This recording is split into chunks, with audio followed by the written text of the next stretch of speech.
सो मेरे कॉलेज में जब एग्जाम्स होते थे ना तो मुझे सिर्फ चैट जीपीटी की याद आती थी और सब्जेक्ट्स के यहाँ पे जो नोट्स होते थे ना वो उसको देखते ही यहाँ पे नींद आने लग जाती थी। और यूट्यूब पे वही सेम टॉपिक सर्च करे तो वो 1 घंटे से भी ज्यादा बड़ी वीडियो होती थी। और चैट जीपीटी पे भी इतना ज्यादा भरोसा नहीं कर सकते थे क्योंकि यार बहुत बारी ऐसा हुआ है कि वो गलत जवाब भी देता है। बट यार फिर मुझे ना यहाँ पे एक फ्री टूल देखने को मिला जो गूगल की तरफ से आता है, जिसने सब कुछ ही गेम बदल दिया। इसके अंदर इतने सारे टूल्स डाले गए हैं जैसे mind maps, flash card, quizzes, इतनी सारी चीजें हैं इसके अंदर। एंड आई प्रॉमिस यू ये पूरा सेटअप अगर तुमने कर लिया ना तो एग्जाम में इससे बेटर कोई एआई टूल की तुम्हें जरूरत ही नहीं पड़ेगी। तो सबसे पहले यहाँ पे गूगल पे तुम यहाँ पे सर्च कर लो नोटबुक LM, यहाँ पे या फर्स्ट लिंक को ओपन कर लेना जो गूगल की तरफ से आ रहा होगा। एंड यहाँ पे आपको ये वेबसाइट कुछ ऐसी सी देखने को मिलेगी। इसमें कुछ नहीं करना है, जस्ट यहाँ पे ट्रायल नोटबुक LM पे आ जाना। एंड यहाँ पे आपको अपने कोई से भी गूगल अकाउंट से यहाँ पे साइन अप कर लेना। एंड उसके बाद आप यहाँ पे स्टार्ट कर सकते हो। साइन अप करने के बाद यहाँ पे एक न्यू नोटबुक बना लेना, यहाँ पे बटन पे क्लिक करके। एंड यहाँ पे आपको 3 सेक्शंस देखने को मिल रहे होंगे, सोर्सेज, चैट एंड स्टूडियो का फीचर। और चैट जीपीटी और सोर्सेज में क्या फर्क है मैं बताता हूँ। अगर तुम चैट जीपीटी पे यहाँ पे कुछ भी पूछते हो ना कि ये टॉपिक मुझे एक्सप्लेन कर दो, तो वो अपने सोर्सेज के हिसाब से तुम्हें लिख के दे देता है। लेकिन यहाँ पे गूगल के नोटबुक LM में क्या होता है कि ये जो सोर्सेज है ना जिन पे तुम ट्रस्ट करते हो उन्हीं को तुम यहाँ पे अपलोड करते हो। एंड वो सोर्सेज काफी ज्यादा ट्रस्टेड होती हैं क्योंकि तुमने वेरीफाई कर रखा है एंड वो काफी ज्यादा एक्यूरेट भी होती हैं। सो बेसिकली चैट जीपीटी अपना दिमाग लगा के यहाँ पे कुछ भी सोर्सेज यूज कर लेता है। बट नोटबुक LM में यहाँ पे तुम सोर्सेज को कंट्रोल कर सकते हो। बट यार इसके ना 2 वेरिएशंस आते हैं यहाँ। एंड फ्री और पेड वाले मॉडल में ना यहाँ पे थोड़ा सा ही डिफरेंस है। तो फ्री वाले वर्जन में यहाँ पे तुम 100 नोटबुक्स रख सकते हो और वहीं पेड वाले वर्जन में यहाँ पे 300 से भी ज्यादा नोटबुक्स तुम रख सकते हो। और ऐसा मत सोचना कि यार प्रो वर्जन में ज्यादा अच्छी चीजें मिलेंगी, तो इतना ज्यादा कुछ मिस आउट नहीं कर रहे हो। अब जैसे यहाँ पे हम अपने ना एड सोर्सेज पे जाते हैं तो यहाँ पे तुम देख सकते हो कि कितनी सारी चीजें आप यहाँ पे सोर्सेज में डाल सकते हो। जैसे यहाँ पे आप अपनी कोई डेस्कटॉप के ऊपर अपनी फाइल है उसको अपलोड कर सकते हो यहाँ पे डायरेक्टली। वेबसाइट का लिंक है या फिर यूट्यूब वीडियो है तो उसको भी यहाँ पे आप पेस्ट कर सकते हो, वो सोर्स में काउंट होगा। या फिर अगर आपकी कोई गूगल ड्राइव पे PDF या फिर कुछ और भी मटेरियल यहाँ पे पड़ा हुआ है तो उसको भी आप यहाँ पे डायरेक्टली अपलोड कर सकते हो। और लास्ट ऑप्शन ये है कि अगर तुमने कोई भी जगह से यहाँ पे छोटा सा टेक्स्ट को कॉपी कर रखा है तो उसको भी तुम यहाँ पे पेस्ट कर सकते हो। यार इससे ज्यादा आपको क्या सोर्सेज चाहिए, है ना। और अगर तुम्हें समझ नहीं आ रहा ना कि यार क्या क्या सोर्सेज या फिर क्या चीज मैं अपलोड कर सकता हूँ इस पे,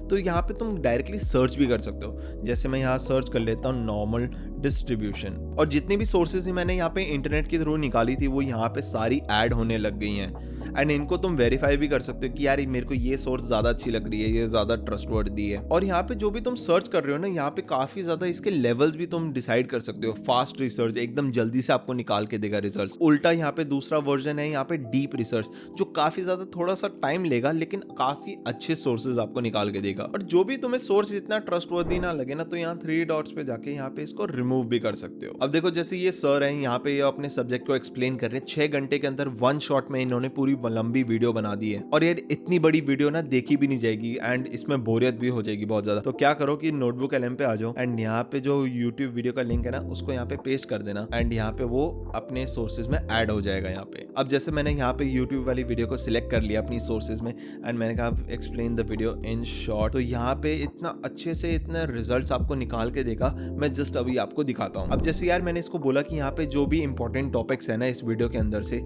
एग्जाम्स के लिए मेरे जो एक सब्जेक्टिव एग्जाम्स है वो मेरे को बता दे, तो इसने 6 घंटे की वीडियो को देख के जल्दी से यहाँ पे इतना सारा रिजल्ट ला के दे दिया है। तो आपको इतना जल्दी से आपको पता चल गया कि यार क्या क्या इंपॉर्टेंट टॉपिक्स हैं, उनको मेरे को जरूर से जरूर करके जाना है। तो वो आप देख रहे हो 6 घंटे आपको देखना नहीं पड़ेगा क्योंकि वहां पे वीडियो में तो काफी ज्यादा डेप्थ में बताया गया होगा। बस एक प्रो टिप ये दूंगा कि यार ऐसा मत करना कि पूरा जो सब्जेक्ट का आपका यहाँ पे स्टडी मटेरियल है वो पूरा यहाँ पे इसको थेप दो एकदम। उसको कोशिश करना कि PDF वाइज यहाँ पे स्प्लिट कर देना, तो ज्यादा अच्छे रिजल्ट्स आपको देखने को मिलेंगे। और सबसे इंपॉर्टेंट चीज जो यहाँ पे स्टूडेंट लोग मिस आउट कर लेते हैं ना वो यहाँ पे अपनी नोटबुक को कॉन्फ़िगर करने का होता है स्टेप। तो यहाँ पे तुम अपनी चैट को ना कॉन्फ़िगर कर सकते हो अपने हिसाब से कि जैसे यहाँ पे आपको देखने को मिल रहा है वर्जन्स यहाँ पे डिफॉल्ट, लर्निंग गाइड, कस्टम। तो डिफॉल्ट में क्या होता है कि आपको काफी ज्यादा स्टैंडर्डाइज रिजल्ट्स आपको देखने को मिलेंगे, जो भी आंसर्स ये आपको देगा। वहीं लर्निंग गाइड है अगर आप एक स्टूडेंट हो और अगर आप कोई सब्जेक्ट को पढ़ना चाह रहे हो एंड आपका कुछ एग्जाम्स है तो आपको यहाँ पे लर्निंग गाइड को यहाँ पे सिलेक्ट करना चाहिए। वरना आप यहाँ पे तीसरा ऑप्शन पे भी जा सकते हो कस्टम वाला, जो यहाँ पे आप आराम से कोई भी चीज अपने डिसाइड कर सकते हो कि मेरे को ऐसे रिजल्ट्स चाहिए। अपने रिस्पॉन्स की लेंथ को भी यहाँ पे तुम डिसाइड कर सकते हो। अगर तुम यहाँ पे एग्जाम से 2-3 दिन पहले जाग गए हो कि भाई एग्जाम्स आ रहे हैं तो अपने जो चैट के यहाँ पे रिजल्ट्स है ना वो यहाँ पे थोड़े से शॉर्ट में रखना एंड इसको ऐसे सेव कर लेना है यहाँ पे। अब यार यहाँ पे ना नोटबुक एलएम में ना काफी ज्यादा अच्छी एक और चीज है कि आप ऐसा मत समझो कि एक ही टाइम पे आपको सारी सोर्सेज को सिलेक्ट करके रखना है। आप यहाँ पे डिसाइड कर सकते हो कि यार मैं चाहता हूँ कि यार सिर्फ मेरे को इस वाली पीडीएफ के अंदर से यहाँ पे अपने जो आंसर्स हैं वो देखने को मिले, या फिर आप चाहते हो कि यार मैं एक से भी ज्यादा पीडीएफ्स को यहाँ पे सिलेक्ट करना चाहता हूँ, या वेबसाइट जो भी आपकी सोर्सेज है वो भी आप यहाँ पे कर सकते हो। तो मल्टीपल सोर्सेज भी आप एक टाइम पे सिलेक्ट कर सकते हो। तो यार सबसे इंपॉर्टेंट सेक्शन के ऊपर आ जाते हैं जो है स्टूडियो सेक्शन। यहाँ पे आप देख पा रहे हो कि इतने सारे टूल्स हैं आपको देखने को मिल रहे होंगे, है ना। तो यहाँ पे आप audio, slide, video, mind map, reports, flash card, इतनी सारी चीजों को आप यूज कर सकते हो अपनी स्टडीज के लिए। तो यार अपना सबसे पहला टूल को यहाँ पे एक्सप्लोर करते हैं, जैसे ये है ऑडियो ओवरव्यू। तो यहाँ पे इसके अंदर होता क्या है कि यहाँ पे ना दो एआई एक दूसरे से बात कर रहे होते हैं, यहाँ पे एकदम पॉडकास्ट के स्टाइल में, कि जैसे कोई कॉन्वर्सेशन चल रही होती है ना तो वैसे बात कर रहे होते हैं। तो लोग गलती क्या करते हैं कि यहाँ पे ना इसको डायरेक्टली क्लिक कर देते हैं एंड इससे ना यहाँ पे कभी कभार उनको गलत रिजल्ट्स भी मिल जाते हैं। तो यार इसको यहाँ पे आपको एरो पे क्लिक करना है एंड यहाँ पे इसको अपने हिसाब से कॉन्फ़िगर भी कर देना है। तो यहाँ पे आप डिस्कस कर सकते हो कि यार डीप डाइव, मेरे को काफी ज्यादा डेप्थ के अंदर नॉलेज चाहिए, तो वो आप सिलेक्ट कर सकते हो यहाँ पे। यार यहाँ तक पहुंच चुके हैं और मैं आपको बहुत सारे एआई टूल्स यहाँ पे आगे भी एक्सप्लेन करने वाला हूँ। तो एक सेकंड के लिए चैनल को अभी सब्सक्राइब कर दो मेरी मेहनत को सपोर्ट करने के लिए। वीडियो पसंद आ रही तो उसको लाइक भी जरूर कर देना।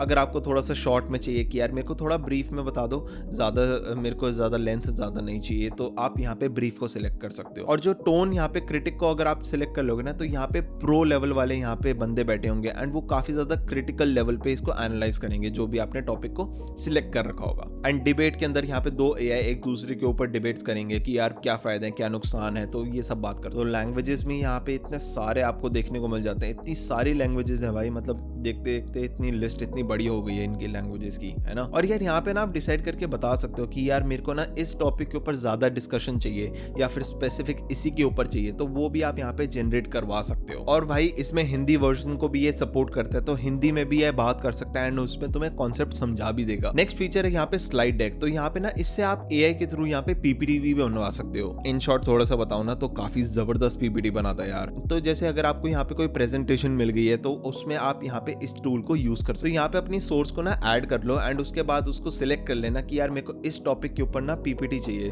तो वो यहाँ पे अपने आप उस हिसाब से एक पीपीटी भी यहाँ पे जनरेट करके दिखा देगा। एंड इसको भी यहाँ पे आप ना कस्टमाइज कर सकते हो। एरो पे जाएंगे तो यहाँ पे डिटेल डेक देखने को मिलेगा। अगर आपको ना काफी ज्यादा डिटेल में एकदम पीपीटी चाहिए तो यहाँ पे आप डिटेल के अंदर जा सकते हो। अगर आपको थोड़े से इन शॉर्ट या फिर आपके पॉइंटर्स में हेल्प चाहिए, आपको छोटी सी पीपीटी चाहिए, तो यहाँ पे आप स्लाइड्स को सिलेक्ट कर सकते हो। लैंग्वेजेस भी मैंने जैसे बताया कितनी सारी लैंग्वेजेस हैं, इसमें बहुत सारी लैंग्वेजेस का सपोर्ट कर रखा है। तो आप लेंथ को भी यहाँ पे सिलेक्ट कर सकते हो कि कैसी लेंथ चाहिए, मेरे को थोड़ी लंबी पीपीटी चाहिए, थोड़ी सी छोटी पीपीटी चाहिए। और आप यहाँ पे पीपीटी बनवा भी सकते हो कि एक्सप्लेन दी जैसे कॉन्सेप्ट ऑफ यहाँ पे नॉर्मल डिस्ट्रीब्यूशन, है ना, तो वो यहाँ पे उसके ऊपर पीपीटी जनरेट करना स्टार्ट कर देता है। तो देख रहे हो जैसे पीपीटी यहाँ पे मेरी रेडी हो चुकी है। तो यहाँ पे कुछ एग्जांपल मैं आपको शोकेस करके दिखा देता हूँ कि कितनी बढ़िया पीपीटी बनी है भाई। इस पीपीटी से मेरे को काफ़ी ज़्यादा अच्छे से शॉर्ट में सब कुछ समझ आ रहा है कि यार क्या क्या कॉम्प्लेक्स चीज़ें हैं, क्या क्या नहीं है, यहाँ पे क्या क्या चीज़ें में यूज़ होता है, हाइपोथेसिस एंड इन सब चीज़ों में। भाई नेक्स्ट टूल की बात करें तो यहाँ पे माइंड मैप्स, जो एकदम यहाँ पे आप इसको कन्फिगर नहीं कर सकते, लेकिन क्या जबरदस्त माइंड मैप बनाता है यार। आप मतलब एक एक माइंड मैप को खोलते जाएंगे एंड उससे आपको ज्यादा इन डेप्थ नॉलेज मिलती रहेगी भाई। तो जैसे ये माइंड मैप यहाँ पे जनरेट हो चुका है, अब मैं यहाँ पे जाता हूँ जैसे बिजनेस स्टैट्स है, तो इसकी क्या यहाँ पे डेफिनेशन है, तो ये यहाँ पे आपको बता देता है। एंड जैसे आप इस पे क्लिक करेंगे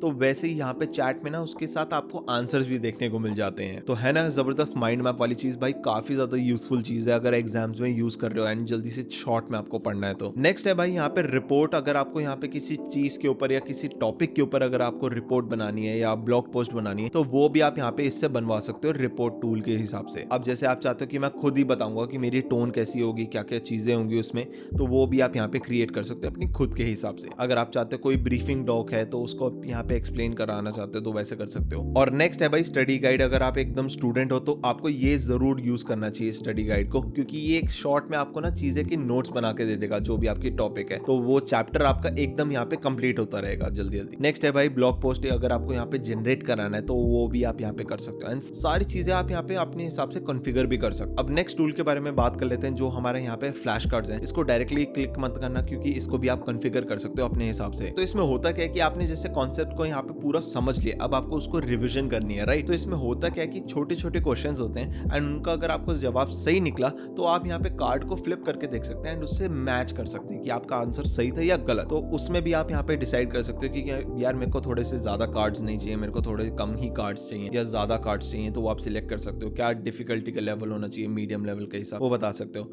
एंड ये आप यहाँ पे अपने हिसाब से कस्टमाइज भी कर सकते हो कि यार मेरे को नॉर्मल डिस्ट्रीब्यूशन का, जैसे मैं बता देता हूँ इसको, तो वो मेरे को बता कि यार मेरे को जो भी इंपॉर्टेंट कॉन्सेप्ट्स हैं जहाँ पे वो यूज केसेस हैं उसके, वो मेरे को बता दे तो मैं उसको यूटिलाइज कर सकता हूँ फ्लैश कार्ड्स के यहाँ पे। तो इससे होगा क्या कि मेरे कॉन्सेप्ट भी यहाँ पे जल्दी से रिवाइज भी हो जाएंगे। सो जैसे फ्लैश कार्ड यहाँ पे रेडी हो चुके हैं एंड इनको अब थोड़ा सा स्टडी करके देख लेते हैं। जैसे एक क्वेश्चन आया एंड इसका अगर मेरे को आंसर पता है तो मैं इसका फ्लिप करके चेक कर सकता हूँ कि क्या आंसर है। अगर मेरा सही है तो मैं टिक कर सकता हूँ सो दैट मेरा पता चल जाएगा कि कितना स्कोर आ रहा है मेरे हिसाब से, यहाँ पे जितने भी मेरे कॉन्सेप्ट कितने क्लियर हुए हैं। और नेक्स्ट है अपनी भाई यहाँ पे क्विजेज, जो भी आप यहाँ पे सिलेक्ट कर सकते हो जो आपने सोर्सेज यहाँ पे, जैसे मैंने यहाँ पे 2 सोर्सेज को सिलेक्ट कर लिया एंड यहाँ पे क्विज के अंदर जाता हूँ मैं। तो ये क्या करेगा कि क्वेश्चन एंड आंसर एमसीक्यू के फॉर्मेट में बनाएगा। तो वो आप बता सकते हो कि मेरे को कितने क्वेश्चंस चाहिए, तो वो एक क्विज प्रिपेयर करके दे देगा एंड वहां पे आप चेक कर सकते हो कि कितना कॉन्फिडेंट हूं मैं अपने एग्जाम के लिए। तो वो आपको पता चल जाएगा कि कितना पानी में हो कितना नहीं। तो क्विज भी अपनी यार प्रिपेयर हो चुकी है एंड उसमें आपको ना क्वेश्चन से आपको देखने को मिल जाएगा, मल्टीपल चॉइस आंसर्स देखने को मिलेंगे एंड यहाँ पे आप जो भी सिलेक्ट करेंगे एंड उसी बेसिस पे यहाँ पे आपका स्कोर भी कैलकुलेट होता रहेगा। तो आपको लास्ट में ये फाइनल स्कोर बता देगा कि यार कितने परसेंटेज एंड कितना स्कोर आया आपका। तो पता चल जाएगा कि यार आपके कॉन्सेप्ट कितने क्लियर हो चुके हैं अभी। और नेक्स्ट है हमारे यहाँ पे इन्फोग्राफिक्स, जिसको आप यहाँ पे सिलेक्ट कर सकते हो अपने हिसाब से कि यार मेरे को किस स्टाइल में ना थोड़े से इन्फोग्राफिक्स चाहिए, कार्टून, स्केच, ये सब आप डिसाइड कर सकते हो, बेंटो ग्रेड, ये सब चीजें आप डिसाइड कर सकते हो, है ना। एंड एक ही पेज के ऊपर सारे इन्फोग्राफिक्स आ जाते हैं एंड वो देख के ना आपका पूरा चैप्टर तक रिवाइज हो जाता है भाई। बहुत ज्यादा इंपॉर्टेंट होते हैं इनको। जस्ट ना आप ऐसे यहाँ पे गाड़ी में जा रहे हो पेपर देने, तो आप इसको जस्ट एक बार देख लो एंड आपका पूरा चैप्टर रिवाइज हो जाता है। तो जैसे हम क्या करते थे कि मैथ्स के सारे फॉर्मूले एक पेज के ऊपर लिख लेते थे, है ना, तो वो आप यहाँ पे इसको ऐसे ही यूटिलाइज कर सकते। और लास्ट चीज है यहाँ पे यार डेटा टेबल्स, जो बहुत ही ज्यादा इंपॉर्टेंट हो जाते हैं जब आपको यह कोई टैबुलर फॉर्मेट में यहाँ पे कोई भी कॉन्सेप्ट को समझना होता है ना। तो अगर जैसे आप एक्सेल या कोई भी स्प्रेडशीट वाला सॉफ्टवेयर यूज कर रहे होते हैं तो ये काफी ज्यादा आपकी यूजफुल चीज हो सकती है। और यार आप जैसे नोटबुक एलएम को यूज करने वाले हो तो उसको और कितने अच्छे तरीके से यूटिलाइज कर सकते हो, उसके लिए मैंने क्या किया, कुछ स्पेशल प्रॉम्प्ट्स हैं यहाँ पे मैंने डिस्क्रिप्शन के अंदर डाल दिए आप लोगों के लिए, तो उसको जरूर से चेकआउट करना है। कैसा लगा आपको रिजल्ट्स आप मेरे को कमेंट्स में जरूर बताना। एंड यार फाइनली मैं कुछ ना कुछ ऐसी गलतियां भी बता देता हूँ जो लोग यहाँ पे बहुत ज्यादा कर रहे होते हैं कि वो सोचते हैं कि यार एक ही नोटबुक बना लेते हैं, सारे सब्जेक्ट उसी में कर लेंगे। तो यार ऐसा मत करो यार, एक एक सब्जेक्ट के लिए यहाँ पे एक एक नोटबुक बना लो यहाँ पे इसमें नोटबुक एलएम में। एंड हाँ, अगर आपकी पीडीएफ काफी ज्यादा बड़ी है, 700 पेजेस, 1000 पेजेस, 500 पेजेस, इतनी बड़ी पीडीएफ है ना, तो उसको क्या करो कि यार यहाँ पे ना उसको चैप्टर वाइज स्प्लिट कर देना, क्योंकि इतनी बड़ी पीडीएफ करने के बीच में ना यहाँ पे शायद आपको इनएक्यूरेट आंसर भी मिल सकते हैं। तो ये चीज ऐसे मत भूलना कि ये भी बेचारा एआई है। और मैं तो पता है क्या करता था, मेरे ना यूनिवर्सिटीज में यहाँ पे पुराने पेपर्स मिल जाते थे, तो मैं क्या करता था उन सबको डाउनलोड कर लेता था ऑनलाइन डैशबोर्ड से। एंड उसके बाद मैं क्या करता था कि यहाँ पे सारे जितने भी पुराने पेपर्स होते थे ना वो नोटबुक एलएम को दे देता था एंड कहता था कि यार इन सब में से एनालाइज कर एंड जितने भी मोस्ट रिपीटेड क्वेश्चंस है ना वो मेरे को बता दे। तो मेरे को वो सारे इंपॉर्टेंट एंड रिपीटेड क्वेश्चंस बता देता था एंड मोस्ट प्रोबेबली वही आते भी थे एग्जाम्स में। उसका भी मैंने सीक्रेट प्रॉम्प्ट यहाँ पे ना डिस्क्रिप्शन के अंदर डाल दिया है। तो फिर मैं मिलता हूँ नेक्स्ट वीडियो में, तब तक के लिए बाय बाय।